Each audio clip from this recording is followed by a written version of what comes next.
Good afternoon and welcome to the next in the series of the Successful Introvert Workshop. My name is Brian Johnson. I'm the host. It's really great to be here this afternoon, and I hope you are ready to relax, learn something, and feel free to send me any comments you like. Drop me a note or contact me separately on social media. Always happy to chat and answer any questions. So who am I? I mean, I come from a background of working for 30 years in financial services, and a lot of that time really struggling with feeling successful introvert and finding ways to deal with anxiety, which don't always work. Sometimes just pushing your way through just doesn't seem to get it. It always felt very draining of my energy just to get on and do things. It really took me a long time to find a better way to handle the anxiety I was feeling and change the way I thought about it, and therefore being able to more proactively use my energy and my time to do the things I want to do.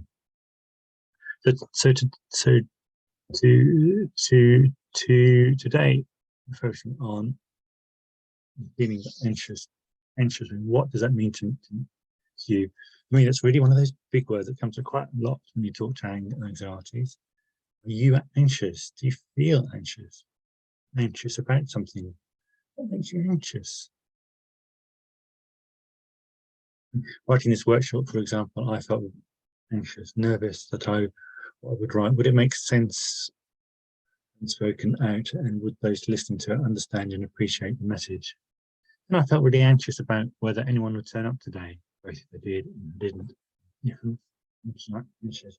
The brain is going to overdrive, and just it's one of those things we can get carried away, and we need to capture those thoughts. And often it's thinking about the way we talk about things. Am I anxious now, or do I feel anxious? Anxious about something I'm going to do. Does that make a difference if you talk about how you feel anxious? We often fall into the trap of describing ourselves as what we do. So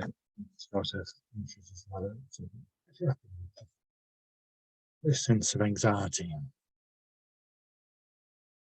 Is it the whole of us, or is it merely part of what we are that's doing it? If we describe ourselves as an anxious person, really start putting a barrier between us and the possibility of change, the possibility of doing something different. So for me, the first step is to talk about it feeling something we do rather than something we are. Making that small change can really help you understand what it is. So when you think about defining what it is that makes you anxious, think about the words you use. I'm anxious when talking to my boss. I'm anxious in team meetings. I'm anxious when talking to strangers. I'm anxious when shopping. There's lots of situations where we can have a sense of anxiety. And understanding what brings that on. And for me, it's always about defining that sense and being clear on what we mean by anxiety. For me, it's really that sense in my mind giving me a warning that I'm thinking about doing something, I'm unclear of the outcome. I don't understand the risks, or the risks are just feeling too great. And that can be for the lack of clarity. And this can be really useful feeling to have, because it helps us prepare for what's ahead. Having a sense of feeling anxious is not necessarily a bad thing. It's what we choose to do when we notice we are feeling anxious with that sense of anxiety, which causes the problem. That's what defines whether it's using it for good or bad. Often the problem is we spend too long thinking about negative outcomes, and thoughts lose a sense of balance. It's easy to go down that path. Oh, if I do this, this is going to happen, and this is going to happen, and this is going to happen.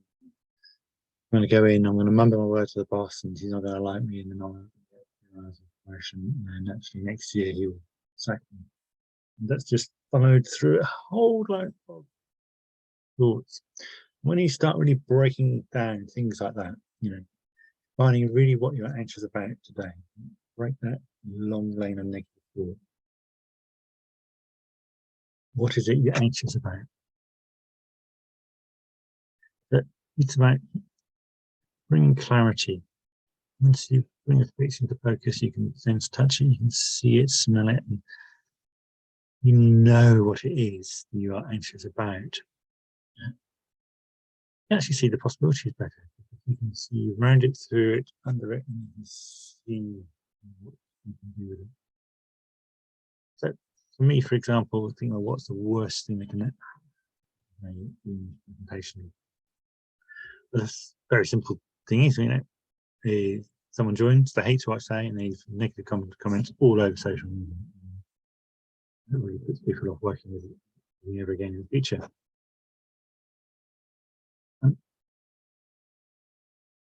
Oh, that's a possible outcome. There may be someone out there who reacts like that, but the reality is people rarely behave like that. They join a presentation, a workshop, they start listening to the recording, they don't like it, they leave it and stop. They're in a really bad mood to leave negative comments. So that worst outcome is really something that's very unlikely to happen. What happens here?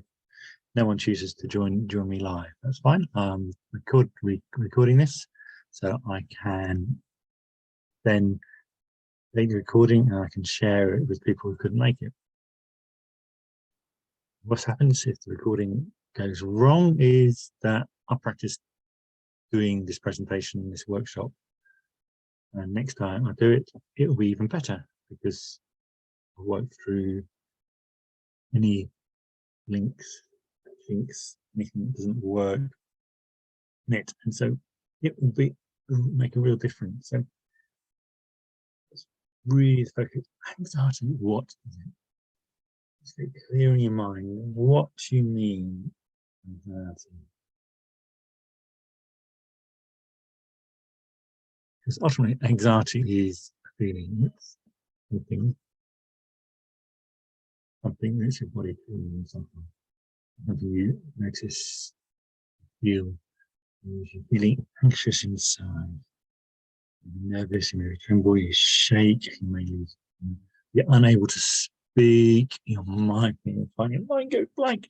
Nothing to say. Actually, it's always something you can take control of. So thinking about what makes you feel anxious today, simply write down in short sentences what it is. Write a piece of paper into on the left-hand side, write down the things which are making anxious. Meeting with my boss, presentation, team meeting.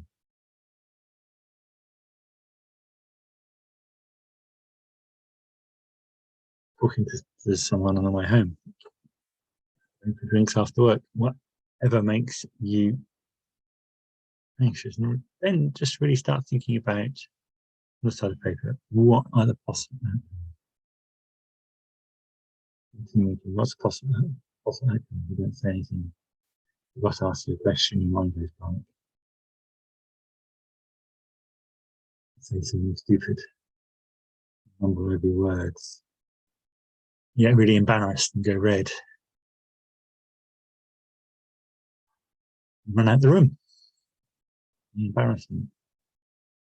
Have your drinks.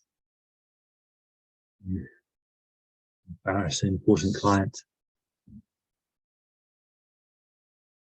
These are all things that possibly happen in a meeting.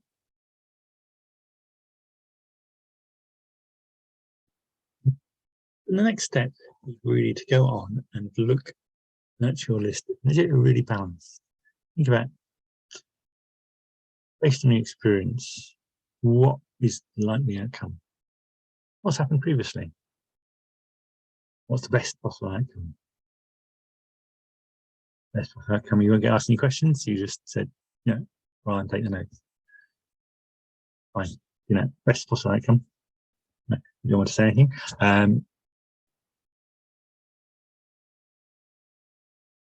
No, I said, okay. 5 minutes. I need you to just come up with a couple of points on that, so you get prep time.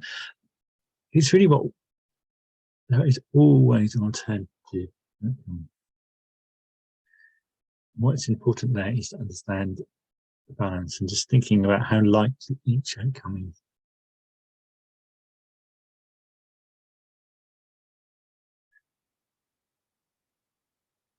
And then just look at the more positive outcomes. What small things can you do which will make them more likely? Based on previous experience, things you've done, you haven't done that thing before. What has helped you previously? Most time is preparation. Think about the outcome you want and work backwards from the outcome. You where you are now, thinking, actually, what steps do I need to take? What am I likely to need to know to achieve that final outcome? And you can feel more prepared. Start with what's easiest. What's the easiest first step you can do?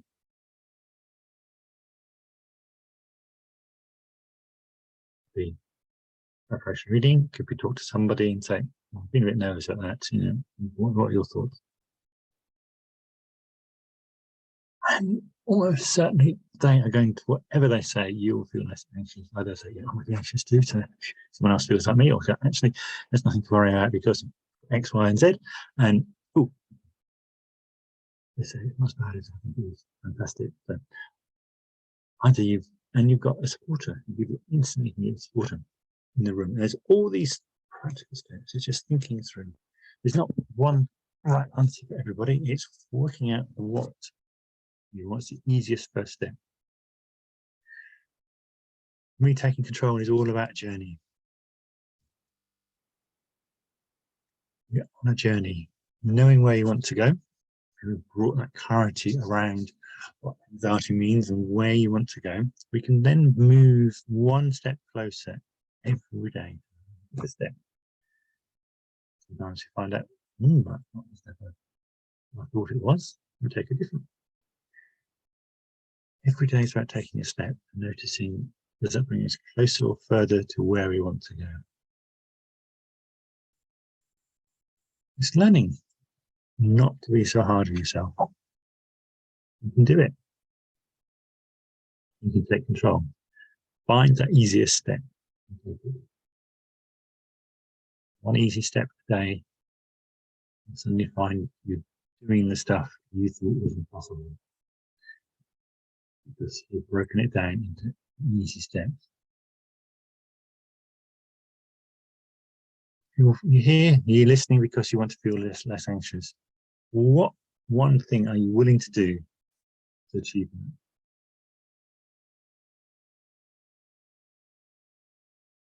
Everyone with anxiety. Let some of that anxiety out. So writing things down can be really helpful, listing them out, whatever you find helpful. What am I anxious about? Writing down. You will find that thing you can do differently. Find that list of things that will make people. It's possible.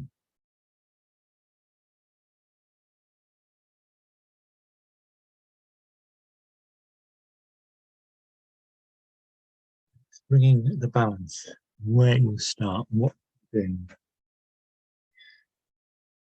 You don't need to worry about what other people think. Worry less about what other people think. Focus only on those who matter. It does not matter. I'm someone who has a anxiety about being foolish in groups. Held me back so long. But now I don't care. Who does it matter whether I stumble over my words sometimes? You may listen to me speaking and sometimes think, he's choosing some really good words. Often that's my brain going, don't want to say that word. And I am switching words at the last second. This way, that's one I see as one of my strengths. It reminds me of who I am. And who does it matter? I know some people judge because of my stuttering style. I know I've done it in the past and I've suffered because of it. Actually, it's figuring out who doesn't matter things when things go wrong. When things don't go as we want them to do, we can either go, I know that's going to happen, or actually, what have we learned from that? What did go wrong? Let's break it down into what went well. What point did it start going wrong? What can we learn next time? What can we do differently? Being willing to learn when things haven't gone how you wanted them. You've got a sense of overwhelm, anxiety, can't do this anymore. Notice at what point it built up to the unacceptable level. What can I do? Stop it going above that. How can I release anxiety? There's so many ways into it, and using our imagination. When I'm working with people, people use their imagination to explore language and the metaphors we use to describe things and helping, and therefore using our own language, the way we express our feelings to find release, different way of looking at it. That's very easy to do. How far I could quite happily help you find a solution to that. Feel less anxious if you want to. Choice is yours. What am I willing to do today to feel less anxious about something?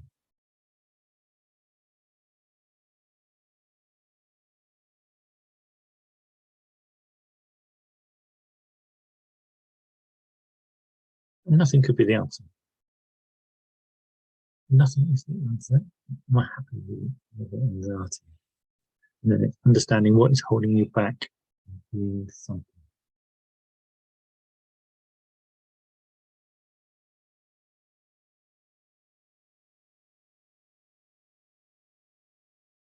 Something could just be saying, I'm anxious.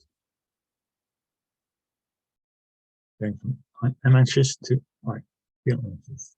That is a small first step.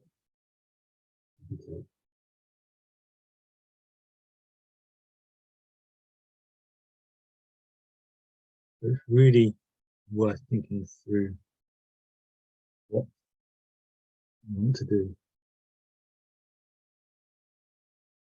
Looking at the journey you want to be on.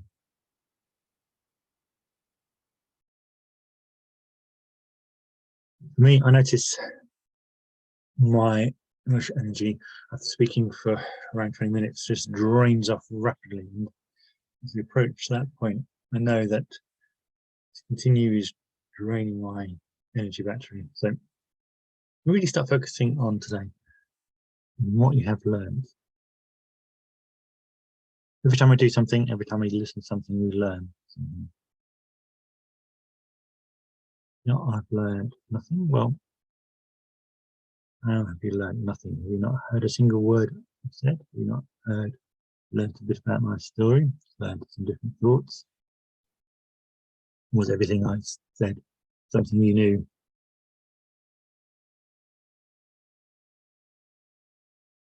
That's really one of the big questions.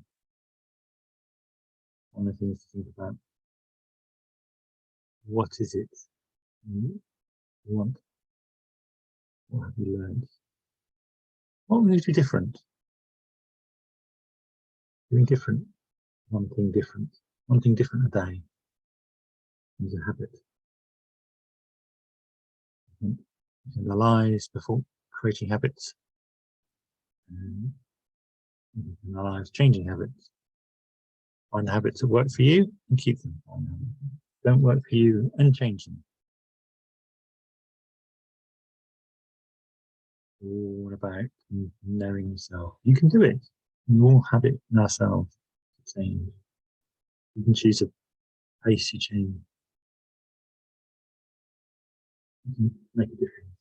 So I'd love to know what you learned today. Really, thanks for your time. These workshops every week. For me, it's a real way of expression. I learned so much from sharing my experiences, because often it's only when we make the effort to talk about our own journey, what we've learned, what we've gained, what we've explored, we really start to see how much we've really done, where we've come from. And that's really the focus now. I do look forward to hearing your comments. You can contact me at brian@pauljohnson.com. You can send the QR code and book some time in my diary. Other than that, I look forward to seeing you next Tuesday at 12:30.